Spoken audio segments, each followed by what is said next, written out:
Filosofía, aquí y ahora. La sociedad de lo uno es lo más antidemocrático que existe. Estados Unidos es el centro del poder comunicacional. Para crear guerras hay que enloquecer a la población. McCarthy no crea la paranoia, es fruto de la paranoia. La centralidad argumental de 24 horas es una obra maestra del chantaje.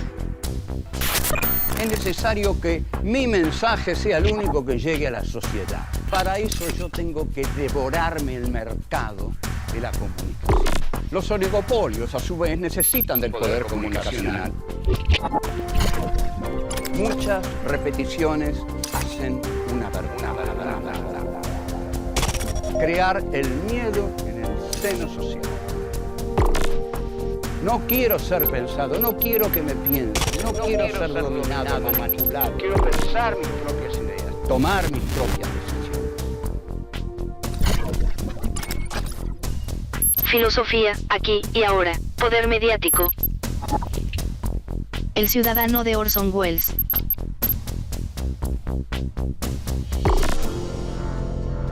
En este capítulo nos centraremos en analizar el poder mediático a través de una película que contiene uno de los más grandes ejemplos del fracaso de la manipulación del poder de los medios. Estamos hablando de Citizen Kane, o El Ciudadano, película dirigida y protagonizada por Orson Welles.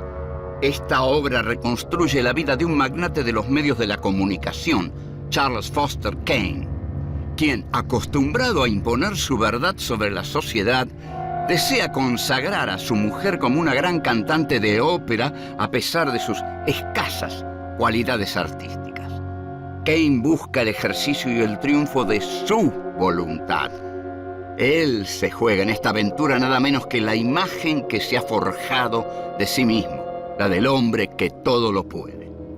Y aquí está el interés para nosotros. Analizar esta película nos permite examinar el intento de manipular a la sociedad y el debate moral que se presenta cuando Kane se encuentra con la respuesta del público y ante la ética profesional de un periodista, gran amigo suyo, cofundador del diario, que se niega a ser el portavoz de los intereses de las corporaciones mediáticas.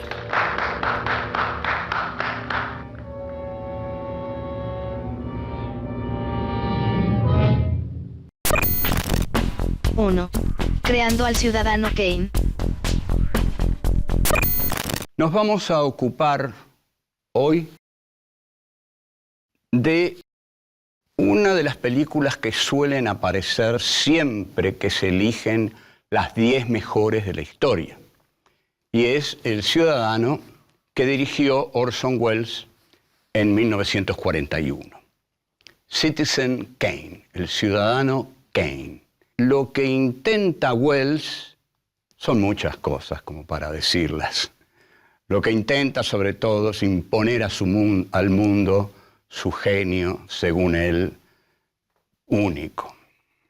El Ciudadano, en inglés Citizen Kane, es la historia de Charles Foster Kane. Este personaje, Charles Foster Kane, está basado en Randolph Hearst, el que dominaba la prensa en los Estados Unidos en ese momento. O sea que hay un acto de desafío de Welles al poder al basarse en un poderoso magnate de la prensa vigente en ese momento. Y a su personaje lo llama Charlie Kane. Charlie Kane es un ambicioso, desaforado, que quiere crear la realidad. Este es quizás el máximo deseo de un gran hombre de prensa, que la realidad sea como él quiere que sea. Ahí va a sentir el poder que tiene a través del matutino o de los órganos de prensa que dirige. Es así entonces como Charles Foster Kane intenta imponer algo en la realidad para demostrarse a sí mismo que él puede hacerlo. Su trayectoria profesional es un hombre que viene de abajo en la profesión, pero su ambición es muy grande y llega a la cumbre. Cuando llega a la cumbre quiere más. Cuando llega a la cumbre no solo quiere estar en la cumbre e informar a la sociedad, quiere crear a la sociedad, quiere crear la realidad. La realidad va a tener elementos creados por mí. Yo no solo voy a informar, voy a crear y voy a informar sobre los hechos que yo creo en la realidad. You still eating? I'm still hungry. Now look, Mr. Carter, here's a front-page story in the Chronicle about a Mrs. Harry Silverstone in Brooklyn who's missing. Now, she's probably murdered. And here's a picture of her in the Chronicle. Why isn't there something about it in the Inquirer? Because we're running a newspaper. Joseph, I'm Not absolutely a scandal. starving Well, to no, arrest yes, this lady and get some. No, I'm very hungry. Look, Mr. Carter, here is a 3-column headline in the Chronicle. Why hasn't the Inquirer a 3-column headline? News wasn't big enough. Mr. Carter, if the headline is big enough, it makes the news big enough. That's right, Mr. Now, the murder of this Mrs. Harry Silverstone. There's no proof that woman was murdered, or even that she's dead. El hecho más poderoso que Charles Foster Kane intenta crear en la realidad es el de imponer en el mercado operístico a la que es su mujer, Susan Alexander. Susan Alexander es una chica frágil que se ha casado nada menos que con el poderoso tycoon Charles Foster Kane. Volvemos. 2. La ambición de Charles Foster Kane. Charles Foster Kane sabe muy bien que el poder de los medios de comunicación es crear lo real. Crear lo real. Vamos a tomarnos un minuto sobre esto para reflexionar. ¿Qué es la realidad? Es muy difícil responder a esto. ¿Qué es la realidad? La realidad es, en verdad, la suma de interpretaciones que se hacen sobre lo fáctico que ocurre. Por ejemplo, en 1492 Colón llega a América. Ese es un hecho, es fáctico, es un hecho. Ahora, es real, pero hay tantas interpretaciones alrededor de ese hecho que se crean distintas realidades. El hecho ya no es el mismo, el hecho es el hecho según qué ideología lo mire. Lo mismo ocurre en la realidad de todos los días. Ocurre algo y hay diferentes miradas ideológicas que lo interpretan. Y la realidad se nos pierde. ¿Cuál es la realidad? La realidad va a ser la de la mirada más poderosa que mire ese hecho y pueda imponerlo a los demás. De aquí que los monopolios luchen tanto por ser cada vez más poderosos y mayoritariamente más poderosos. Porque si todos los puntos de vista son míos, entonces es muy fácil. La realidad va a ser mi punto de vista. Y esto es lo que sabía Charles Foster Kane. Si yo vendo más diarios que todos, yo voy a poder imponer en la realidad mi punto de vista. Esto es, entonces, lo que llamamos una voluntad de poder imponer los deseos del poseedor de los medios de comunicación sobre la población. Y esto es lo que quiere hacer Charles Foster Kane. Charles Foster Kane quiere darse una prueba de su propio poder a sí mismo. Entonces quiere imponer a su mujer como gran cantante de ópera. Le alquila un gran maestro de ópera y va a enseñarle cómo se canta una ópera. Some people can sing, some can't. Impossible! It's not your job to give Mrs. Kane your opinion of her talents. You're supposed to train her voice, Signor Battisti. But Mr. Nothing Kane. more. Please sit down and continue with the lesson. But Mr. Kane. Please. But I will be the laughing stock of the musical world. People will think that People will think. You're concerned with what people will think, but perhaps I can enlighten you, Signor Battisti. I'm something of an authority on what people will think. Justamente esta película es tan importante y es tan inteligente porque enhebra y desenhebra los artilugios del poder mediático. Este hombre cree que lo tiene todo como para modelar la realidad según sus deseos. He aquí otra definición de los medios de comunicación, valga la rima. Modelar la realidad según quienes los poseen. Entonces, prepara la ópera, la Chicago Opera House, y se apura por terminar el proyecto. El maestro italiano está furioso porque la chica Susan Alexander no pega una nota, y todo transcurre en medio de un gran nerviosismo. ¿A dónde va a conducir esto? Va a conducir a la noche del estreno, en la cual Susan Alexander va a tener que estrenar la ópera Salammbô en el Chicago Opera House, y va a llegar un momento en que va a tener que cantar un aria terrible que termina con una nota muy aguda, pero muy aguda, a la que seguramente, y para su desgracia, ella no va a llegar. Volvemos. 3. Creación de lo real, creación de sentido. El drama, incluso la tragedia, se va gestando, y esto es lo que hace que la película sea tan fascinante. El poderoso Charles Foster Kane va advirtiendo que acaso no va a poder imponer sus deseos a la sociedad, que el mundo de la ópera es demasiado complejo y que él no lo conoce, que hubiera sido más fácil intentar otra cosa, ya vamos a decir cuál. Entre tanto, Susan Alexander se mata trabajando, ensayando, pero no vemos que ella vaya a lograr un éxito, y eso angustia al espectador, como por supuesto angustia mucho a la pobre Susan. Entre tanto, Charles Foster Kane va adquiriendo un aspecto trágico, va dejando su alegre papel populista de muchacho exitoso, director de un diario, como The Inquirer, y va cambiando su postura porque va advirtiendo que la realidad, en verdad, es más áspera y más dura de lo que él creía. Eso es algo que aprendemos todos a lo largo de nuestra vida. Las paredes de la resistencia, de lo real, son muy duras y difícilmente se pueden atravesar a veces. Esto es lo que va viendo Charles Foster Kane. Susan Alexander, y esta es su tragedia, se da cuenta que es un objeto en manos de la ambición de Kane, que a Kane le importa poco lo que ella quiera, lo que ella sea, lo que ella llegue a ser, que quiere utilizarla para imponer su voluntad de poder, sus deseos, su ambición.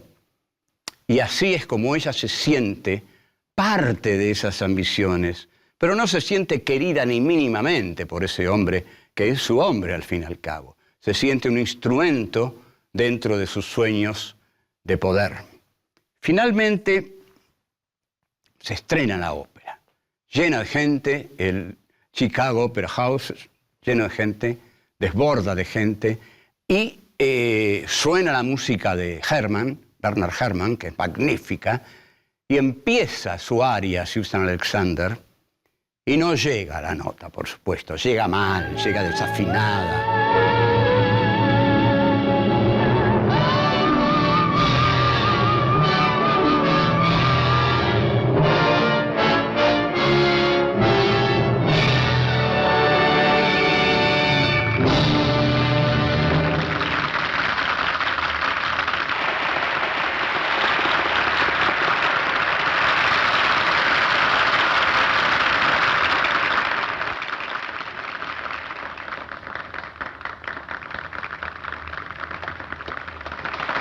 Termina la ópera y el público apenas si aplaude, casi por cortesía o por compromisos con Charles Foster Kane, y él, desesperado, se levanta en su palco y empieza a aplaudir.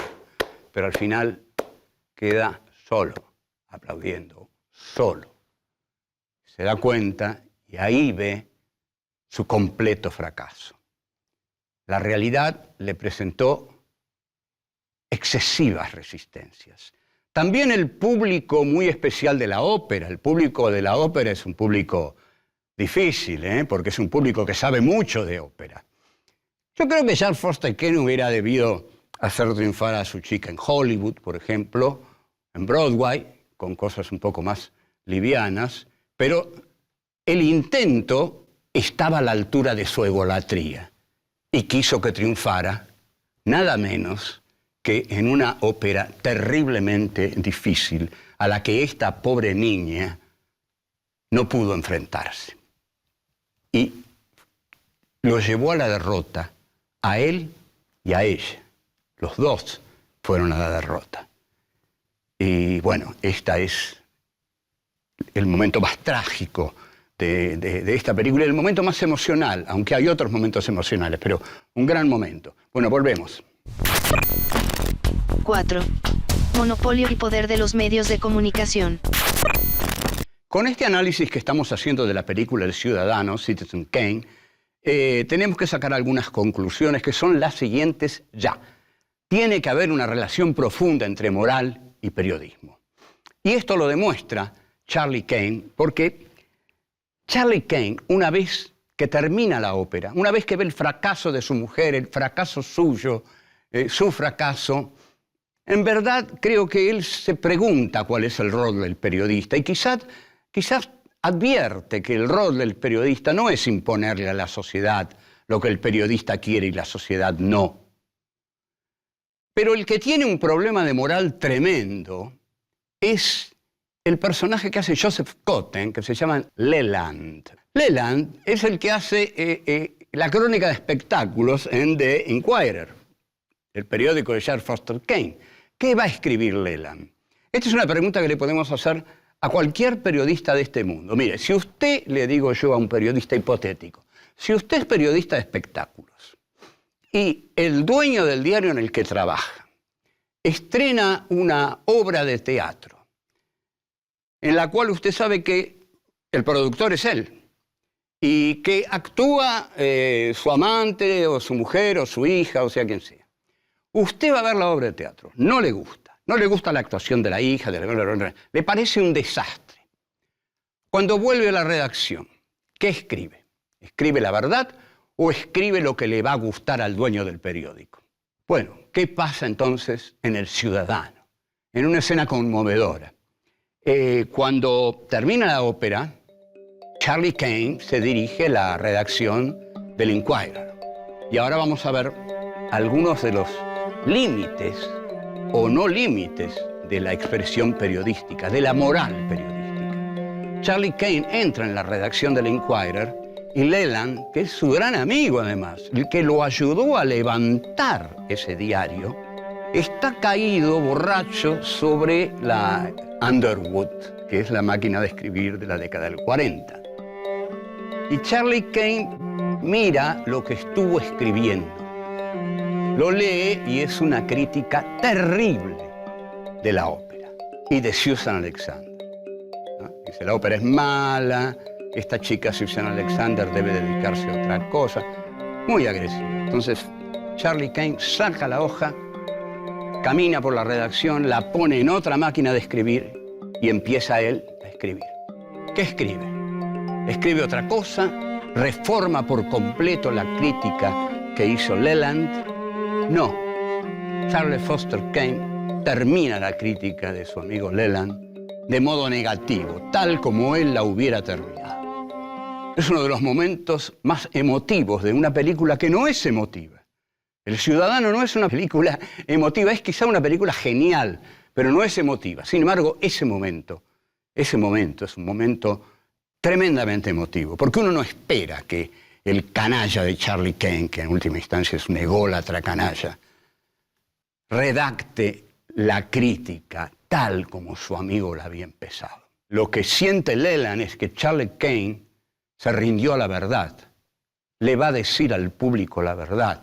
Y le dice, creí que no nos hablábamos, dice Leland, ¿no? Porque efectivamente se habían peleado hacía un tiempo.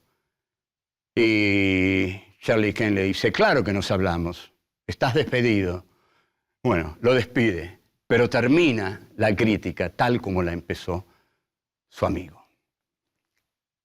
El rol de Leland es el rol del gran periodista, es un monumento al periodismo, Leland, porque no es obediente a su patrón. Él sabe que a su patrón le hubiera gustado muchísimo que escribiera una crítica favorable, que mintiera como su patrón había mentido a la sociedad, tratando de imponer a esa mujer para fortalecer su propia idolatría. Yo hago con el público lo que quiero, le vendo lo que quiero, le impongo lo que quiero. Bueno, no, Charles Foster Kane, no pudiste. Y Leland tampoco se te sometió. Tu amigo Leland, como aprendió periodismo a tu lado cuando vos eras joven, Charlie Kane, él también sigue siendo joven y honesto, y escribió una crítica lapidaria sobre lo que hiciste. No fue obediente, no fue un periodista obediente. No le importa si lo echás. Si no consigue trabajo no le importa, pero más le importa ser leal consigo mismo, ser sincero consigo mismo, ser sincero con su moral de periodista, que es la de decir, no quizás la verdad, porque la verdad no sabemos quién la tiene, pero la verdad interna, subjetiva, de cada uno de nosotros, sí, es nuestra verdad. Y a esa verdad tenemos que ser obedientes, no a la verdad del patrón del diario. Entonces, esto es el ciudadano, lo hizo Orson Welles, no lo estoy diciendo yo. Esto es lo que hace Leland. Leland se sienta y dice, a mí no me importa si el patrón me echa. Yo no voy a mentir, yo voy a decir la verdad, mi verdad, lo que a mí me pareció esta ópera, que me pareció una basura.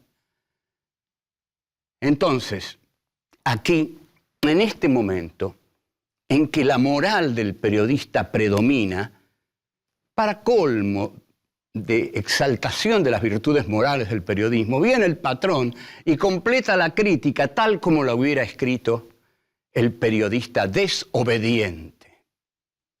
Y después lo despide. Por supuesto, El Ciudadano es una gran película por esto, por todo esto que plantea, por la moral no solo de un periodista, de un ser humano. Un ser humano moral, ético, es ante todo fiel a sus propias convicciones y no se somete a las convicciones de los otros. Chao, hasta luego.